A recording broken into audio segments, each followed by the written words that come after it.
os queremos comentar que podéis postear fotos y imágenes y difundir sobre este acto y os recomendamos que pongáis los hashtags de Descarbonitzant Arquitectura o Descarbonizando Arquitectura, también el hashtag de la Agenda 2026 y también podéis linkear pues, a AUS, a la agrupación AUS, al Colegio de Arquitectos de Cataluña y también al CESCAE. Entonces, bueno, iniciamos esta tercera mesa, este tercer bloque, que es un bloque destinado a poner en relieve el gran reto, ¿no? De nuevo, hacia esa descarbonización en la arquitectura y a través de un reto que quizá no es tan conocido hasta ahora, que son las emisiones de gases invernadero, no producidas por los edificios en sí mismos, sino durante la fabricación de los materiales con los que construimos. Evidentemente se ha evolucionado mucho, ¿no?, en la reducción de estas emisiones debidas durante el uso de los nuevos edificios, pero debemos hacer lo mismo con la globalidad del parque construido a través de las herramientas con las que se construye esta materia, ¿no?, a través de los materiales.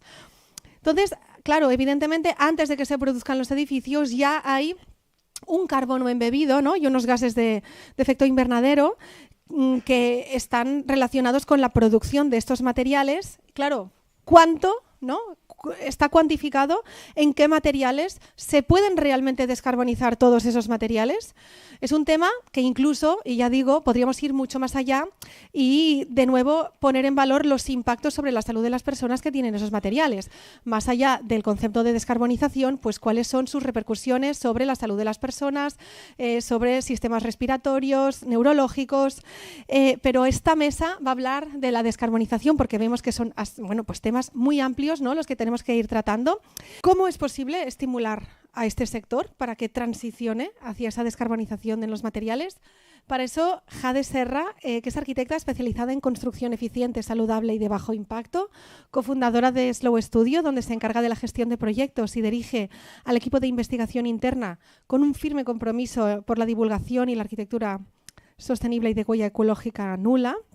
Su formación es en la ETSAP y también en la Universidad de Helsinki y completa con un máster en Project Manager y en la Salle y un máster en Bioconstrucción en el IEB. También es miembro de la Junta de AUS y nos explicará cómo se han desarrollado en Europa estas hojas de ruta normativas para la descarbonización de los materiales. Lo siento, pero os tengo que recordar que tenemos un cuarto de hora porque bueno, es que es tan interesante todo que tenemos, ¿no?, todos los ponentes tienen mucho que aportar, pero les pido que por favor se intenten ajustar al tiempo. Gracias. Gracias, Sonia. Bueno, yo os traigo el resultado del último año de investigación junto al grupo de trabajo de descarbonización de AUS, en el que empezamos preguntándonos qué es lo que están haciendo el resto de países europeos por descarbonizar su industria o el sector de la construcción. Y lo que hacen es se trabaja con bases de datos genéricas o metodologías genéricas que suelen partir de institutos tecnológicos o científicos que ya las tienen desarrolladas. Esta fase experimental tiene tres objetivos. Lo primero es testear estas herramientas.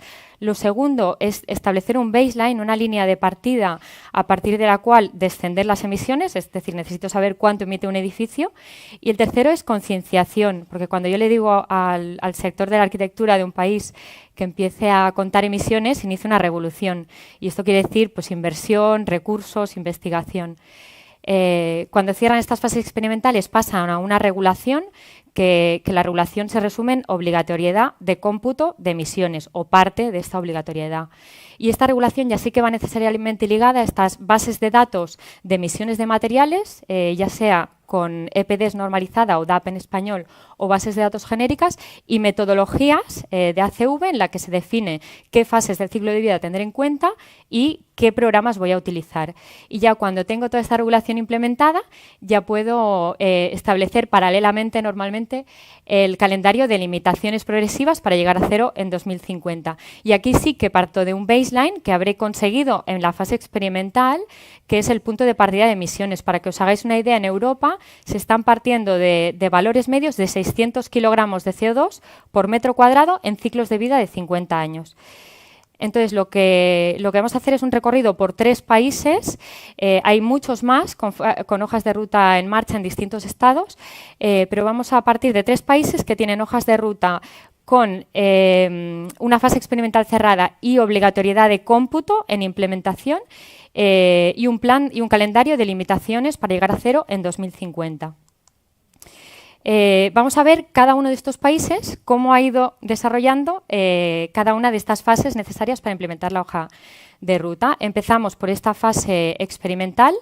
En Francia, la iniciativa parte del CSTB, que es un centro tecnológico de la construcción. Ellos llevan desde 2016 haciendo estudios de emisiones. Partieron de una certificación voluntaria, que es la energía positiva reducción de carbono, y además tuvieron el soporte de CIPE, que les ayudó a desarrollar desde 2014, desarrollaron el programa de cómputo de emisiones. Y con esto recogieron información de más de 1000 edificios. Por su parte, Dinamarca, ellos hicieron esta fase experimental en 2 etapas. Una primera etapa de 8 años en la que participa el Green Building Council, y hay detrás también un instituto tecnológico de nuevo, que es el Instituto Bild en la Universidad de Aalborg. Y ellos lo que hicieron es cogieron prestada la certificación de GNB alemana y la adaptaron al sistema danés. Tras esta fase de 8 años ya entra el Ministerio de Vivienda y establece una fase voluntaria de 2 años que supervisa el Instituto Bild, y aquí recogen pues ya casos más, ya preveyendo la normativa. En Finlandia, Finlandia es un país pequeño, son 5 millones de habitantes, al igual que Dinamarca. Son países que tienen mucha flexibilidad para implementar este tipo de fases experimentales. Así que ellos, fue una fase experimental un poco abierta, en la que participa el Green Building Council y da soporte a la Asociación de Arquitectos del país, y ellos les piden a los arquitectos que midan las emisiones de sus edificios de forma voluntaria, ya sea mediante una hoja Excel que pone a disposición el colegio, mediante un programa privado, como puede ser OneClick LCA, o incluso hay despachos que desarrollan sus propios programas de cómputo, como es el despacho Health, ya pensando en una futura comercialización. Entonces, cierran fase experimental, inician obligatoriedad de cómputo de CO2. En Francia, esta obligatoriedad se recoge en la normativa RE 2020. Esta normativa ha entrado en vigor en 2022 y básicamente ellos mejoran términos de eficiencia energética, empiezan a hablar por primera vez de confort y regulan por primera vez la obligatoriedad de cómputo de carbono a lo largo del ciclo de vida. Dinamarca, esta normativa, la normativa de construcción sostenible, está en vigor desde 2021. Es una normativa que, además de hablar de eficiencia energética, introduce términos como la salud, la eficiencia de recursos. Ellos incluso hablan de la eficiencia de metros cuadrados, ¿no? Cuántos metros son necesarios para cada tipología de edificio.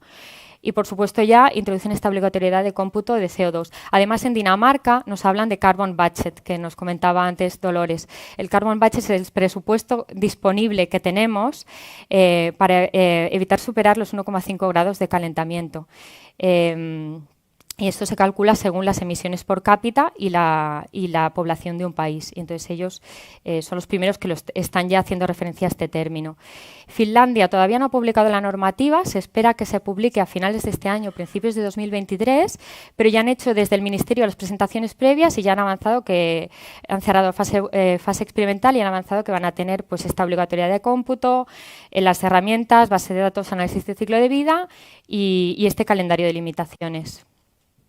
Entonces, estas regulaciones se tienen que materializar con estas 2 herramientas. Por un lado, una base de datos y, por otro lado, el análisis de ciclo de vida. Vamos a ver las bases de datos. Estas bases de datos, para que os hagáis una idea, pueden ser de 2 tipos. Hay bases de datos que se basan en datos normalizados que provienen de la industria, lo que son las EPD o las DAP, declaraciones ambientales de producto, es decir, un fabricante dice mi producto emite tanto CO2. O se pueden basar en datos genéricos, pues, por ejemplo, cuánto emite un panel de aislamiento de fibra de madera de forma genérica, sea del fabricante que sea, ¿no? Entonces vamos a ver qué bases de datos están trabajando. En Francia, de nuevo, aparece el Instituto Tecnológico CSTB. Ellos están trabajando con EPDs, en francés las FDs, y están trabajando con EPDs de materiales y también con EPDs, o lo que son las EPDs de sistemas, instalaciones, que son las PEP. En Dinamarca, ellos lo que han hecho es han cogido prestada una base de datos de Alemania, la integrado de nuevo en el sistema danés, una base de datos del Ministerio de Vivienda, y es una base de datos mixta, combina datos de EPD y datos genéricos.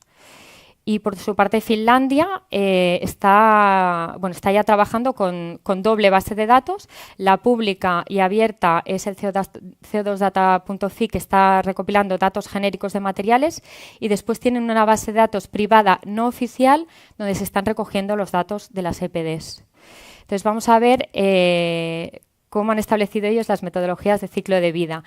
La metodología de ciclo de vida, explicaba Eulalia esta mañana, necesitamos entender el alcance que va a tener, qué fases voy a contemplar. Ya os avanzo que todos están contemplando el ciclo de vida completo, ¿no? Desde producción de material, puesta en obra, uso y desmantelamiento. Y además tengo que definir un software, ¿no? Le tengo que decir al sector cómo va a calcular este ciclo de vida de forma autorizada.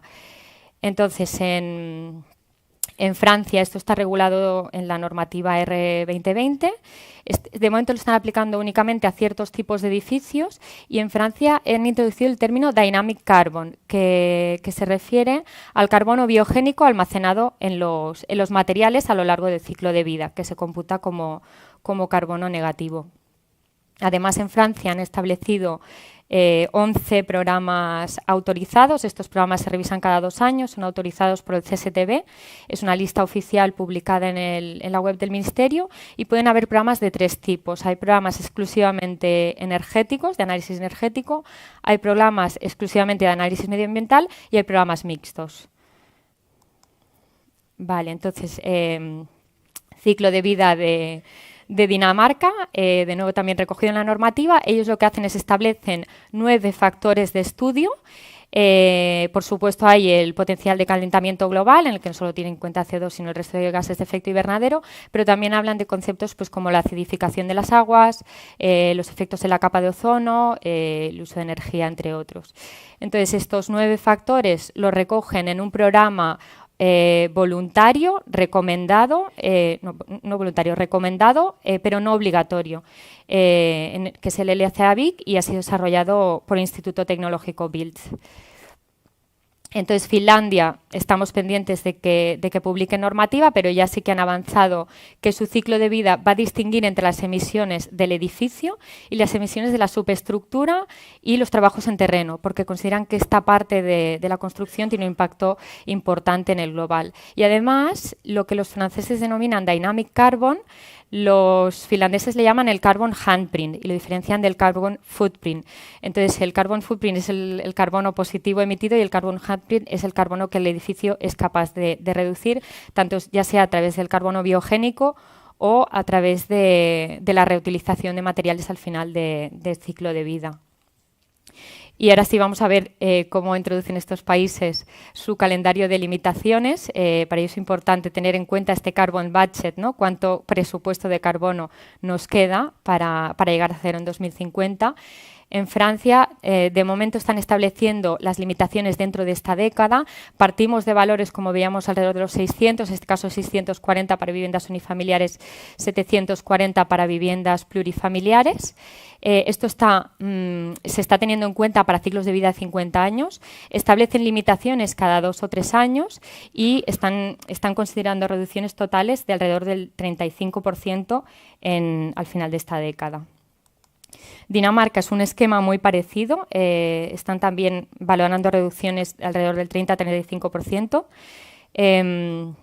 Ellos introducen los límites voluntarios, que son algo más restrictivos, y ellos, a diferencia de Francia, ellos cuentan por carbono por año, es decir, kilogramos de CO2 por metro cuadrado y año, porque ellos consideran que el ciclo de vida de un edificio se puede calcular a 50, pero también a 80 años.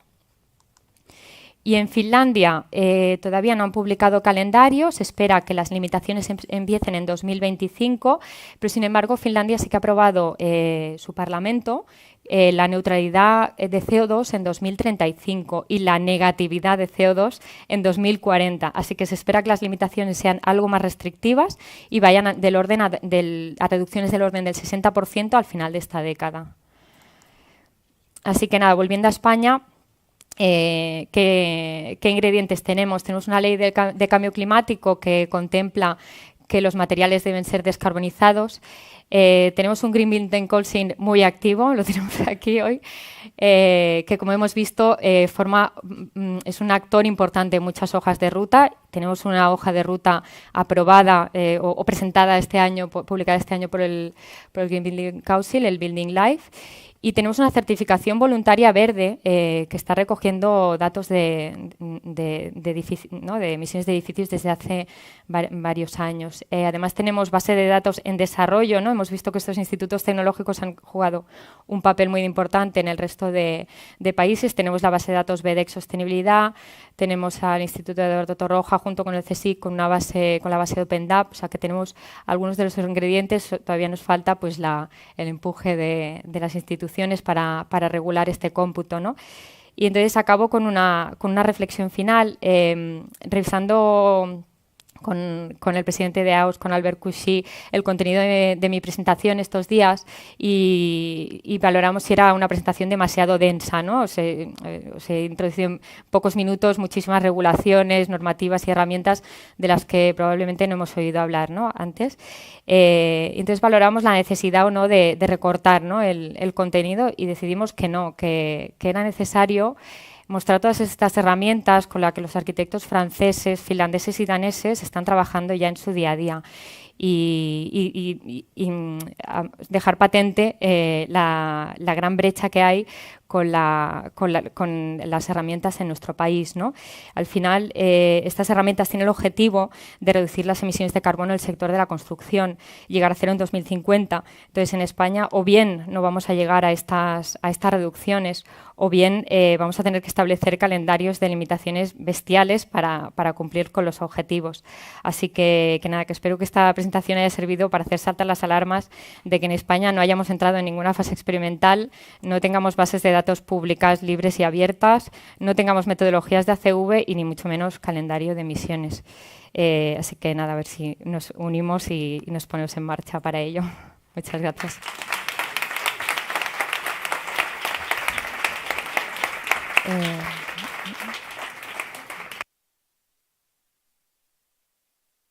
Gracias, Jade, por esta bofetada de realidad que, bueno, pues que nos tiene que hacer poner las pilas y que ahora que no nos oye nadie, ostras, podemos copiar, no digo copiar, pero podemos coger muchas de estas referencias y adaptarlas a nuestra realidad, ¿no? O sea que aprovechémoslo. Debemos confiar únicamente en la descarbonización de los materiales convencionales, ¿no? ¿Hasta qué punto hay algunos materiales que no hace falta descarbonizarlos, ¿no? O en cierta manera pues los tenemos ahí, ya ha salido, ¿no? En algún momento la cal, la madera. Pues bueno, pues para hablar de estos otros materiales de construcción tenemos a Mariana Palumbo, que es profesora e investigadora en la Escuela de Arquitectura del Vallès. De hecho, es subdirectora, es miembro del Grupo Interdisciplinar de Ciencia y Tecnología de la Edificación y dentro de su campo de investigación se centra en el desarrollo y caracterización de materiales naturales y en el análisis de intervenciones sobre los flujos de energía y materiales asociados al metabolismo urbano. También es miembro de AUS y nos va a hablar precisamente de esto de materiales naturales.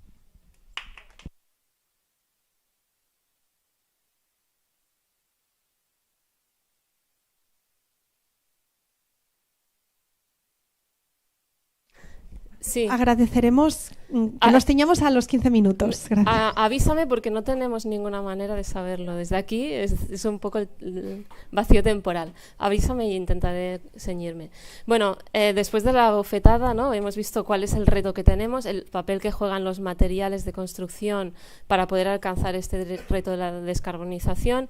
Hemos tenido algunas bofetadas de realidad en lo que refiere a las rutas de descarbonización de los materiales que estamos utilizando hoy en día y el retraso que tenemos, ¿no? en la implementación de medidas a nivel normativo para empezar a contabilizar y a poner límites a la emisión de carbono de los materiales asociado a los materiales. Y yo pues quería, igual os doy una caricia, ¿no? Vamos a hablar de cuáles son lo que podemos hacer nosotros, ¿no? como arquitectos en nuestra profesión, qué podemos empezar a hacer ya hoy para ponernos en marcha, ¿no? Y entonces creemos que lo que podemos hacer es empezar a utilizar, o que el camino o parte del camino pasa por empezar a utilizar materiales naturales, ¿no? Que es un término que cuando decimos materiales naturales todos sabemos de qué estamos hablando, pero que a lo mejor cuando quieres poner una definición más específica, pues es un término de estos como, ¿no? Como sostenibilidad, que acaba teniendo unos límites difusos. Pero bueno, aquí para ponernos de acuerdo, para entendernos entre todos, pues he puesto como 2 o 3 características comunes de estos materiales, ¿no? Primero es que son materiales que para utilizarlos, para que podamos sacarle una utilidad y poderlos utilizar en la arquitectura, pues son materiales que no necesitan de procesos de transformación altos, o sea, que no necesitamos altas temperaturas para poderlos utilizar y que normalmente los podemos transformar pues con transformaciones mecánicas y a temperaturas ambientes o a bajas temperaturas. La piedra, la arcilla, el yeso. Incluimos aquí también materiales que crecen, ¿no? Materiales de origen biológico, los bio-based materials, y que por tanto pues que vienen, ¿no? de origen, puede ser vegetal o animal, y que por tanto pues pueden ser la caña, el cáñamo, la madera, obviamente, el pelo, la lana, ¿no? De este tipo de materiales. Estas características están relacionadas con la idea, ¿no? de economía circular. Son materiales que tienen un ciclo material cerrado y que por tanto o bien vamos a confiar en la biosfera para que los biodegrade y nos vuelva a reponer esos materiales, y además normalmente en ciclos de renovación cortos, o bien son materiales cortos, digo, en la escala humana, unas décadas para la madera, pero también anuales, ¿no? Si hablamos de la paja, por ejemplo. Y también son o pueden ser materiales que son 100% reciclables y que por tanto pues podemos volver a utilizar con las mismas calidades que utilizamos por primera vez. No se degradan en su reutilización o reciclaje. ¿Y por qué creemos que es un camino necesario? ¿Por qué podemos decir que es un camino necesario en este camino hacia la descarbonización? Pues primero por lo que ya se ha dicho, ¿no? Que son materiales que los tenemos ya están descarbonizados, no tenemos que esperar a ninguna ruta o a ningún desarrollo tecnológico futuro, no tenemos que esperar a que haya una normativa, aunque nos va a ayudar, lo veremos, pero bueno, los tenemos ya disponibles y los podemos empezar a utilizar. Además, si además contamos, ¿no? con esta parte que son los biobased, que vienen de origen vegetal, pues durante su crecimiento, el crecimiento de las plantas, van absorbiendo CO2 atmosférico a través de la fotosíntesis y por tanto son materiales que no solo están descarbonizados, sino que además pueden ser sumideros de carbono durante la vida útil del edificio. Con lo cual nos ayudan, ¿no? Si no llegamos al cero en 2050, vamos a necesitar también apoyarnos de materiales negativos para poder compensar lo que no podamos llegar a realizar con otros materiales.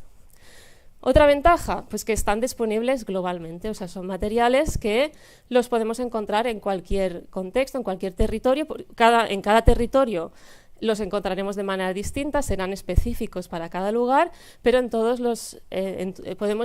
digamos que puede dar una respuesta global a este problema al que nos enfrentamos. Y justamente por eso, porque están disponibles de manera global, normalmente contaremos, ¿no? Ya se habrán utilizado, la mayor parte de ellos ya se han utilizado en la arquitectura, o sea que no partimos de cero, sino que podemos apoyarnos en una cultura, en una tradición constructiva que ya existe, que nos muestra cómo se pueden utilizar, para qué versatilidad tienen, etc. Por tanto, bueno, no partimos de la nada.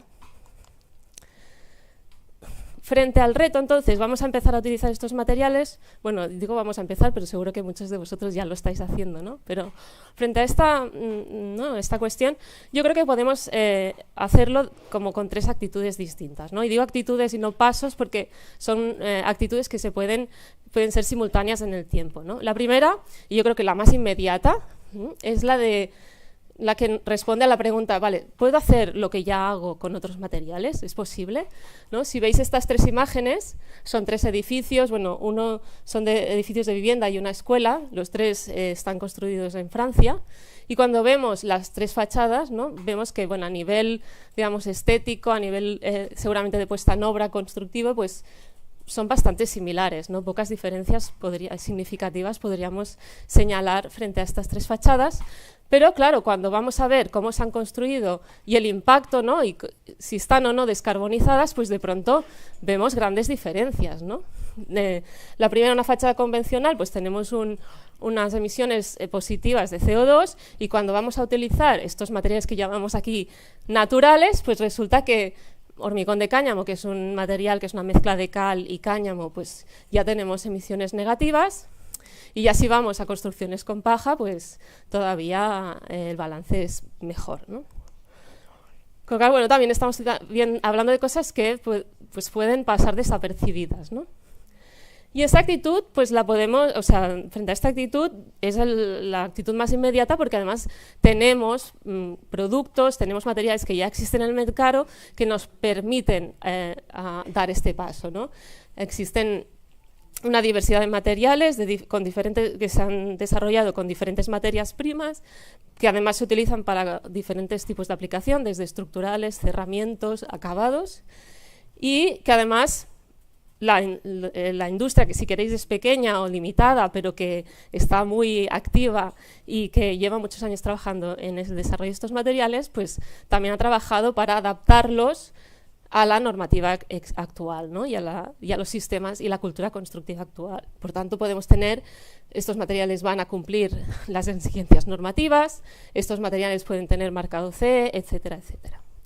Y por tanto hay un esfuerzo por homogeneizar, por reducir los tiempos de puesta en obra, prefabricar, etcétera, etcétera. Y esta imagen, pues es una imagen que yo creo que es bastante significativa de este esfuerzo, es un hormigón hecho de arcilla, ¿no? Es la idea de aprovechar todo el desarrollo tecnológico que se ha desarrollado con el hormigón armado, pero para hacer hormigones a base de arcilla. Y además de la industria también tenemos, pues, aparte de todo el legado cultural, ¿no? De la construcción vernacular, pues también tenemos ejemplos más actuales, digamos, ya con lógicas constructivas contemporáneas o modernas, que nos muestran la durabilidad de este tipo de materiales, ¿no? Que bien aplicados y bien usados, pues pueden durar igual o más que los edificios hechos con materiales que ahora llamamos convencionales. Y este es un ejemplo de la casa de paja más antigua de Europa, que tiene ya más de 100 años.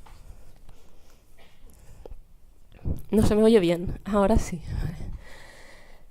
Bueno, esto, y después tenemos otra segunda actitud, ¿no? Que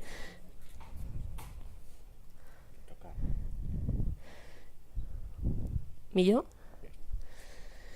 Pero una vez dado este paso, ¿no? Nos damos cuenta de que no es suficiente, de que si queremos llegar a la descarbonización, pues cuando cambiamos de material tenemos que entender cuál es la lógica propia de este material, y que por tanto no tiene sentido seguir haciendo lo mismo cuando los materiales son otros, ¿no? Y en este sentido, claro, la pregunta ya cambia, ¿no? Y la pregunta ya es, bueno, vale, pero con este material, ¿qué es lo que tiene sentido hacer? ¿Qué puedo hacer, ¿no? Y yo creo que este ejemplo es bastante ilustrador, ¿no? de esta actitud. En este edificio, pues el trabajo de Sigur Rós, que entre otras cosas, aparte de ser premio Pritzker, pues es uno del equipo, ¿no? de la New European Bauhaus, pues aquí también tomando otra vez, ¿no? el conocimiento de la arquitectura tradicional, pues consigue hacer un edificio porticado de madera, sin colas, sin uniones mecanizadas, y por tanto utilizando la lógica del material y entendiendo cómo el material funciona. Pero bueno, tenemos muchos ejemplos, y además ejemplos de arquitectos reconocidos, de arquitecturas contemporáneas y galardonadas, ¿no? Otro ejemplo, el edificio de Ricola, de Herzog and de Meuron, que desarrollaron, bueno, una fachada de tapial, de tierra cruda, pero de tierra cruda prefabricada, ¿no? Trabajaron con Martin Rau, que ha desarrollado un sistema de prefabricación del tapial, de modo que ya no tenemos que tener millones de horas de mano de obra, sino que podemos, bueno, pues actualizar estos sistemas constructivos para realizar, pues, un tapial lineal en taller, cortarlo y transportarlo hasta la obra. O la actualización de sistemas constructivos, por ejemplo, los techos de paja, aquí no se utilizan tanto, pero en el centro y norte de Europa, pues para la rehabilitación de edificios existentes, pues ha habido todo un movimiento, ¿no? Sobre todo de parte de los constructores, etcétera, para tratar de adecuar y actualizar el sistema constructivo para poder cumplir pues, la normativa de estanqueidad, los requisitos frente a la resistencia al fuego, etc. O ejemplos más cercanos, ¿no? La Casa de Tapia de Àngels Castellarnau, que ha sido premio Terra Awards en 2014.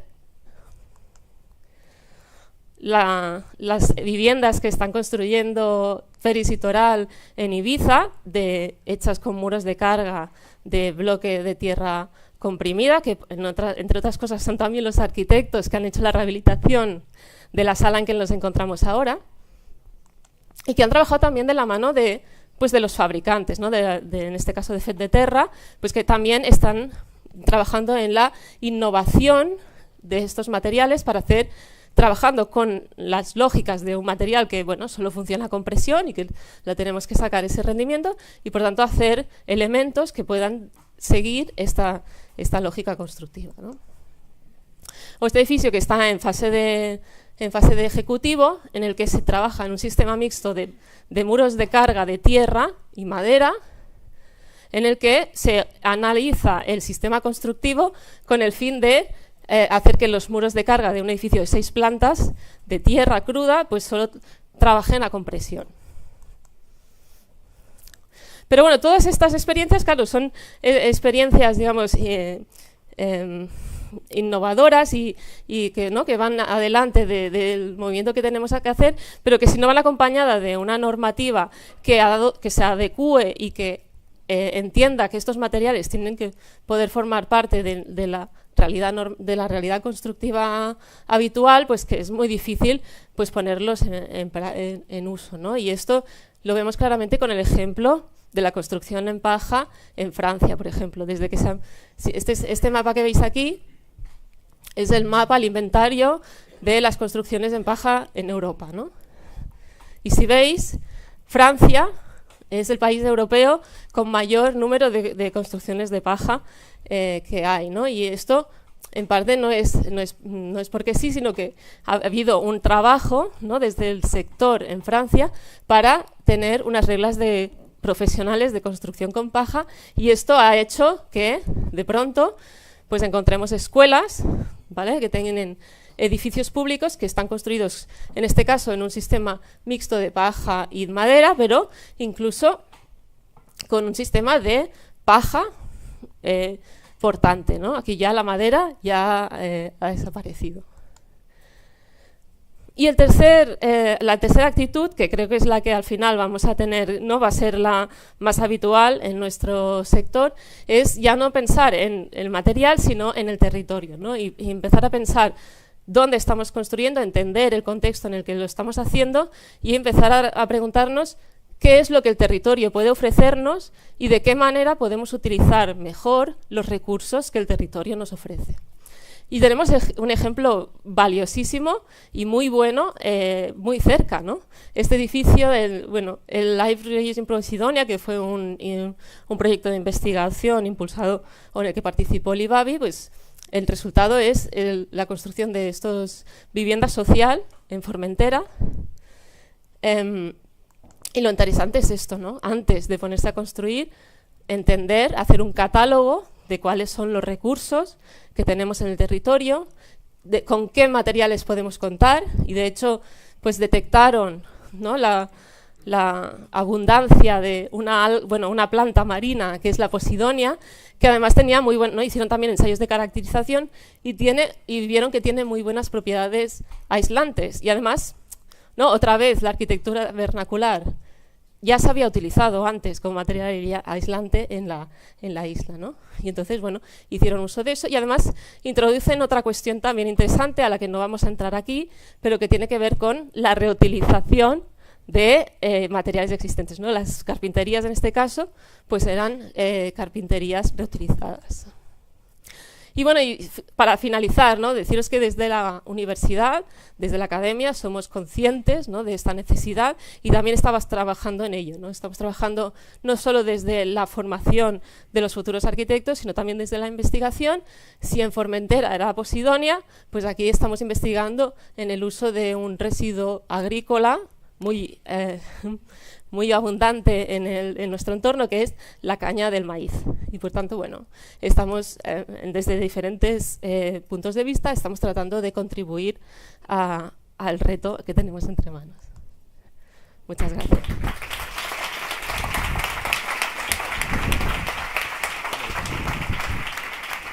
Ay. Gracias, Mariana. Cabe apuntar Me que ahogo. también que todos estos materiales, que evidentemente ya están descarbonizados, desde el punto de vista de salud, son muy favorables porque pues, no suelen tener aditivos, ¿no? Y su comportamiento higrotérmico a nivel de emisiones pues, también es muy favorable. Y estas estrategias van estrechamente ligadas con el bioclimatismo y es un aspecto que el código técnico realmente no acoge con suficiente peso. Entonces, para esto vamos a tener a Fabián López, que es doctor arquitecto, es profesor de Serra Hunter en el Departamento también de Arquitectura del Vallès y desarrolla su investigación en temas de eficiencia energética, bioclimatismo, pobreza energética y eficiencia en el uso y gestión de los residuos de la edificación. Es coautor también de libros sobre eficiencia energética, auditorías energéticas, calidad ambiental, también es socio de AUS y esto nos va a hablar de bioclimática. Muchas gracias. Mientras los compañeros ponen la imagen. Gracias a las compañeras y compañeros de AUS que me invitaron a esta jornada donde he estado aprendiendo mucho esta tarde y espero ahora pues no desentonar en este coro de voces de especialistas en el cual es un placer estar y acompañarles. Además me han invitado a hablar de un tema que me encanta, que quiero mucho, pero que me produce mucho reparo porque en la sala tengo gente que sabe 3 veces más que yo de lo que voy a explicar acá, o sea que disculpas por adelantada para los que les voy a pisar un poco su experiencia y su currículum. Bien, yo creo que... ¿qué les voy a explicar yo? Es que ¿alguien tiene duda del beneficio de una galería correctamente orientada y bien dimensionada, como lo hicieron Emiliano López y Mónica Rivera en este caso? ¿Alguien tiene duda de que la Life Reducing Posidonia, de que la inercia de los materiales acompañada de la ventilación natural es una buena estrategia? ¿Alguien tiene dudas de que Josep Buñés estaba loco cuando puso un plafón captor a sur para conseguir energía para las casas? ¿Verdad que no les voy a descubrir yo nada nuevo, no? Son estrategias. Además, la arquitectura popular está llena de ellas. Lo cito porque son amiguetes y me caen bien. ¿Qué les voy a decir de un atrio? Todas las estrategias que puedan tener estas actuaciones por separado las puedes combinar con mucha eficiencia en un espacio intermedio. Acá Arquitectas y DataAe en el ICTA, o Cris, que está por aquí sentada, la Col, la Borda. No hay duda, tienen beneficios térmicos, calidad del aire, corrección lumínica, atenuación acústica. Y también ahorran kilovatios hora de energía. No es su única prestación, es una de sus prestaciones. No hay duda, creo yo. Bueno, hay quien tiene dudas. Hay quien no se lo cree. La historia, el desarrollo normativo, ayer con los pobres alumnos que están por allá atrás, repasábamos esta gráfica y casi nos tiramos todos al tren después. La evolución normativa ha demostrado a lo largo de la historia, desde las normas pretéritas del año 57 del Ministerio de la Vivienda, pasando por el CTE 79 que mencionaba Albert esta mañana también, una desatención, vamos a portarnos bien esta tarde, una desatención significativa por estos temas, por la arquitectura pasiva bioclimática. Yo les invito a que busquen un solo documento a lo largo de toda la historia de nuestra normativa, pasando por la LOE, el Código Técnico en su primera versión, en su segunda. No hay un solo documento que promueva las estrategias pasivas y bioclimáticas, que les dé a los proyectistas certezas de rendimientos, de puestas en funcionamiento, que las equipare a otras alternativas de mercado. No la hay. Es un desprecio total. Una desatención total. Es una desatención total. El canto del cisne de esa desatención total es la última versión del HE, del documento HE del 2019. En ese ya desapareció el único asidero que teníamos, que era el indicador de la demanda energética. Hicimos alegaciones a esa publicación de ese documento y la respuesta fue a la altura del objetivo, nearly cero. La respuesta fue nearly cero. Después de terminada y de publicada vinieron y lo comentamos, les dijimos que era un poco absurdo pretender que las estrategias bioclimáticas se justificaron a través de indicadores tan restrictivos y tan prescriptivos como pueden ser la K sub G de toda la vida, el Q sol Jul, una cosa para Julio, la estanquidad N50, intentar justificar todas esas prestaciones que veíamos antes en pantalla de las soluciones bioclimáticas con esos indicadores es como si te invitan a una cata de vinos y tú sacas tus mejores caldos, ¿no? Reservas, curadísimos, curraos, y llegas a la cata y te dicen que la cata se hace con gaseosa. Poca gracia, ¿no? Es desalentar a la gente que está intentando hacer arquitectura de primera calidad y que no hace otra cosa que replicar lo que la tradición constructiva, vernácula, popular nos ha enseñado y nos enseña y nos da y nos repasa a cachetadas de que eso funciona. No sale. Ya se acabó, ya no vamos a llorar más. Fueron pocos minutos de llorada. Prometo no llorar más. Hay buenas noticias. Hay buenas noticias. Esta mañana nos han explicado que hay sobre la mesa una propuesta de nueva directiva de eficiencia energética en la edificación. No les voy a dar la paliza de repasarla porque no tiene sentido, pero yo creo que tenemos una oportunidad estupenda. Una oportunidad de la cual solo quiero destacar 3 o 4 cositas. La primera es que cambiamos de paradigma. Ya no es el nearly cero, sino el cero. Cero emisiones. Eso significa que hemos de sacar del armario lo mejor que tengamos. Eso significa que hay que hacer un menú de primera, y en ese menú de primera, el primer plato debería ser la arquitectura bioclimática. La pasiva. Tenemos que sacar nuestros mejores caldos y quitar la gaseosa de por ahí. También nos dice que hay que identificar muy bien el 15% de los peores edificios y hacer una hoja de ruta muy juiciosa, muy sistemática para optimizar y reducir paso a paso. Eso significa trabajar duramente y incorporar estrategias realmente descarbonizadoras. Pero nos propone también mejorar los certificados de eficiencia energética. ¡Oh, por favor! Esos mismos certificados que hoy día nos obligan a simular una galería como si fuera 1 centímetro de aislamiento. O un pozo canadiense como si fuera una reducción de caudal. Mentira podrida, nos obliga a mentir esas herramientas. Pues la directiva propone cambiarla. La certificación energética. Reescalar, armonizar los indicadores, incorporar nuevos indicadores. Esa es la oportunidad de quitar la tiranía del kilovatio hora como la única herramienta de cambio de la eficiencia energética. No solo son kilovatios hora, por favor. Es más cosas. Además de kilovatios hora, hay confort térmico, lumínico, acústico, todo eso que les puse en la primera. Pues tenemos la oportunidad. Dígame si no es un escenario divino. No les he dicho lo mejor. Textual dice: la directiva no impedirá que ningún Estado miembro mantenga o introduzca medidas más estrictas. Oh, amigo mío. Los que estaban aquí sentados esta mañana no tienen disculpa. Se puede meter lo que uno quiera. Lo dice textual de la directiva, no miento, ¿eh? No miento. ¿Lo tienen? Por favor. Nosotros estamos muy motivados. Yo, con los que trabajo, estamos pasados de revoluciones. Desde hace tiempo estamos trabajando. En este caso, con la compañía, con la complicidad del Instituto Catalán de Energía, que por aquí están. Aquí en Cataluña hemos trabajado, en este caso con los compañeros de Societat Orgánica. Hicimos primero un estudio donde se validó la pertinencia de las soluciones bioclimáticas en el clima de Cataluña, porque ya saben ustedes que el bioclimatismo está asociado a los límites del clima, ¿no? Bueno, pues el primer estudio que se hizo fue valorar hasta dónde era pertinente un murotrombe, una galería, un elemento captor, la inercia térmica, la vegetación, y se hizo un listado priorizado. Y de ese listado priorizado empezamos por 2 trabajos, de galerías y de atrios, que ya están terminados. Hay que decir que el ICAEN tiene un problema con la impresora que hace 2 años no les funciona, tiene atascado un papel, debe ser ríete el papel de Bárcenas, debe ser un papel gordo porque no hay manera de desatascarlo, pero no importa, ya la publicaremos y ya saldrá. Tienen estos 2 documentos, en esos documentos, allí, ese es el caso de las galerías captoras, se hizo un trabajo metodológico en el que simulamos las tipologías más habituales en Cataluña, en los climas más diferenciados, las tipologías sobre el parque edificado correspondiente, cambiamos de orientación, hicimos no sé cuántos miles de simulaciones, no aplicamos nada novedoso.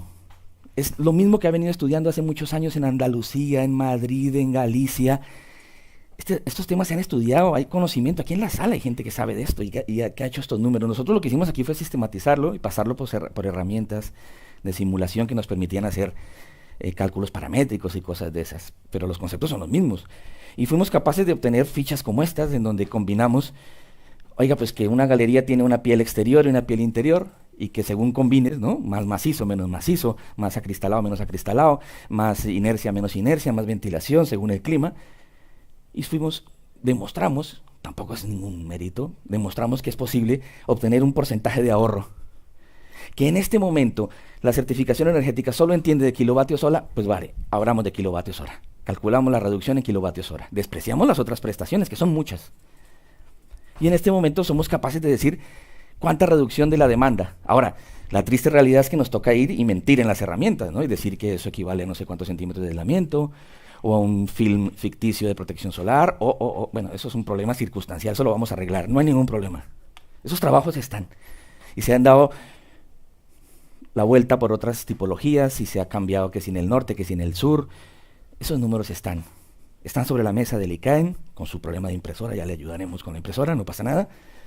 Y ellos están trabajando ahora también con los compañeros de Sociedad Orgánica, que les están ayudando a coordinar a otros equipos que están estudiando vegetación, soluciones de inercia en la envolvente, ventilación cruzada, chimeneas solares. Está bien, el ICAEN, mal de impresora, pero muy bien de actitud, muy bien, bien. Ahora, eso hay que hacerlo para toda España. Y esas son mis reflexiones finales. Ya con esto acabo. Voy bien, ¿no? Sí. Este es el momento. Estamos en un momento espectacular. Al comienzo del año, un amigo tenía a su hijo que quería estudiar arquitectura y decía, no, convéncelo de que eso no es negocio. Yo le dije, no, este es un momento, aquí es un momento muy chulo, muy importante. Es el momento de trabajar para incorporar estas estrategias. No lo podemos dejar pasar por delante. No lo podemos dejar pasar por delante. Lo mejor es que no hay disculpa para hacerlo bien, porque ya sabemos cómo no hay que hacerlo. La transposición del Nearly Zero Energy Building ha sido tan mala que ya no hay manera de hacerlo peor. Todo va a ser mejor. Bien, empezamos con un paso por delante. La certificación energética, por favor, tiene un peso, es el árbitro de todas las ayudas de Next Generation, esta mañana lo explicaron. Y es el documento de credibilidad que tenemos sobre la mesa. Por favor, la certificación hay que mejorarla, pero ya nos han abierto el grifo que se puede mejorar. Divino. No hay disculpa para no hacerlo bien. En el proceso de certificación energética, los arquitectos no nos implicamos como tocaba, y los estoy mirando a todos y me estoy mirando a mí. Y no puede volver a pasar lo mismo. La certificación la dejamos en manos de otros especialistas, y sacaron sus números, hicieron sus cosas, y nos dedicamos a llorar y a criticarla. Ya no más. Ahora hemos de sentarnos y hacer la nueva certificación, y hemos de participar, pero no solo para criticar y decir lo mal que está, no, para hacerla bien hecha. Lo bueno es que es cuestión de arquitectura. O sea, todo lo que no es arquitectura ya ha movido ficha, ya lo saben ustedes, ¿no? La energía nuclear se sacó el título de energía verde, con la taxonomía. ¡Ole! Con un capote divino. La bomba de calor tiene reglamentos, casi tiene directiva propia. Los recuperadores de calor cualquier día sacan su DAP, ¿no? Su documento. Esa gente ya movió ficha. Y nosotros, lo nuestro es arquitectura. Es galerías, es pozos, es espacios intermedios, es buena orientación. Eso, si no lo defendemos nosotros, ¿quién lo va a defender? Las hermanitas de la calidad de las bombas de calor no la van a defender, no. El gremio de aislantes no va a poner dinero para esto. No, eso no. Lo hemos de defender nosotros, desde casas como esta, lo hemos de defender nosotros. La jornada se llamaba Descarbonizando la Arquitectura, yo les propongo Descarbonizando la Habitabilidad. Pero el camino para descarbonizar no es llenar de plástico las fachadas de nuestros edificios. No es llenar las cubiertas de bombas y de plafones. No. Ese es un paso. Pero eso no es descarbonizar. No. Para descarbonizar hay que empezar por hacer buena arquitectura. Y eso, por alusiones, nos toca a nosotros. Yo creo que hemos de arrimar el hombro. Yo me comprometo desde donde me toca, yo estoy en la Escuela de Arquitectura, y desde allí los pobres alumnos que andan por ahí, yo a ellos les empujaré y les diré que trabajemos en esta línea. Yo les propongo que cada uno de ustedes haga lo mismo desde el rincón en que esté, no para hacer negocio. Yo le tengo más miedo que a los negacionistas, le tengo miedo a los negocionistas, los que hacen negocio de estas cosas. Estos me dan mucho miedo, no para hacer negocio, no para hacerlo bien, y sobre todo para que no sigamos fuera y criticando. Arrimemos el hombro, hagamos un buen debate y juntemos esfuerzos. Aquí hay mucho conocimiento, en esta sala y en la calle, muchísimo conocimiento. Y no se trata ni de magos ni de recetas. Tenemos el momento, tenemos la oportunidad. Adelante. Gracias.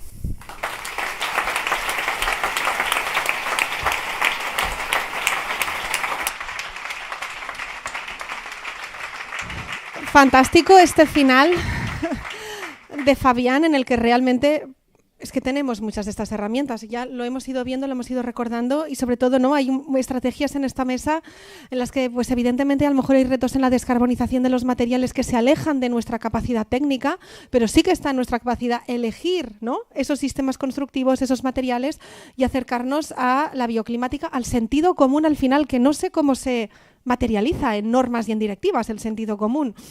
Entonces, bueno, ahora, de nuevo, muchas gracias a todas por recibir tantas propuestas y comentarios.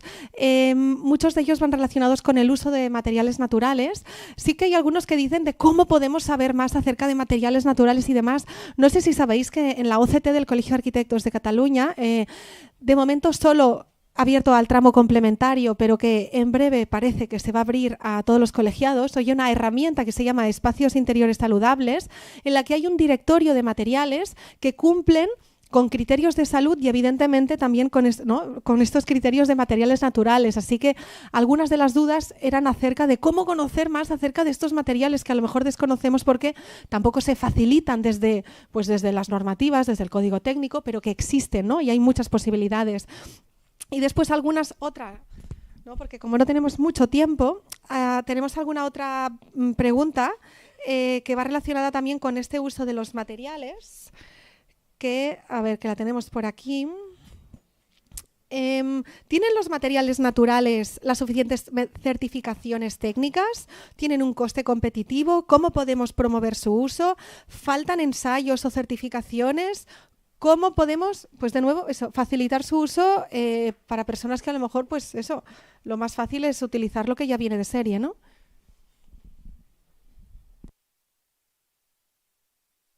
Bueno, hay de todo, ¿no? O sea, que hay materiales que ya tienen un desarrollo suficiente y sí que tienen certificaciones, incluso marcado CE, y tienen pues una documentación técnica detrás que apoyan pues y que han sido actualizados, digamos, a los sistemas constructivos y tecnologías actuales y por tanto pues responden a las exigencias actuales.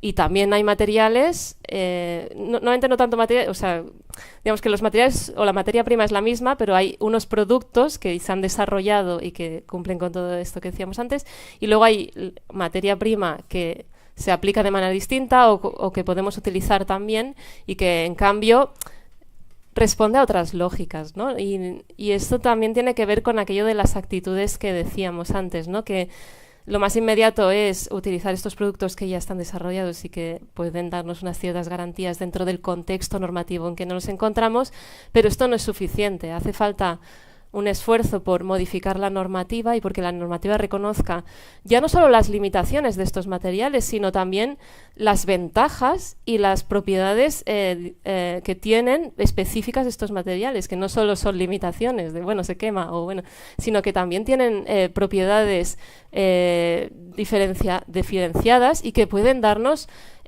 valores añadidos a las construcciones que hacemos, ¿no? Entonces, bueno, podemos elegir en realidad, tenemos un amplio abanico dependiendo de lo que necesitamos y de la actitud con la cual nos vamos a afrontar a este reto. Pero yo creo que para descarbonizar no solo nos podemos quedar en esta primera actitud de utilizar los productos sin cambiar nada más, sino que tiene que haber, ¿no? Y además todas las ponencias han ido en este sentido, hace falta un cambio radical y por tanto tenemos que trabajar también para cambiar la manera como hacemos las cosas y cómo entendemos la relación en la arquitectura en relación con el territorio en el que se desarrolla. Evidentemente, una de las acciones que podemos tomar, sobre todo si nos interesan estos temas de bioclimática y de materiales, es apuntaos al GT2 de AUS para conocer más de cerca. Y muchas veces, y también esto como experiencia personal, es que a veces tú solo en tu despacho dices, yo cómo voy a poder cambiar las cosas, pero en el momento que formas parte de un grupo y que te juntas con más personas que tienen las mismas inquietudes que tú, dices, ostras, sí que podemos.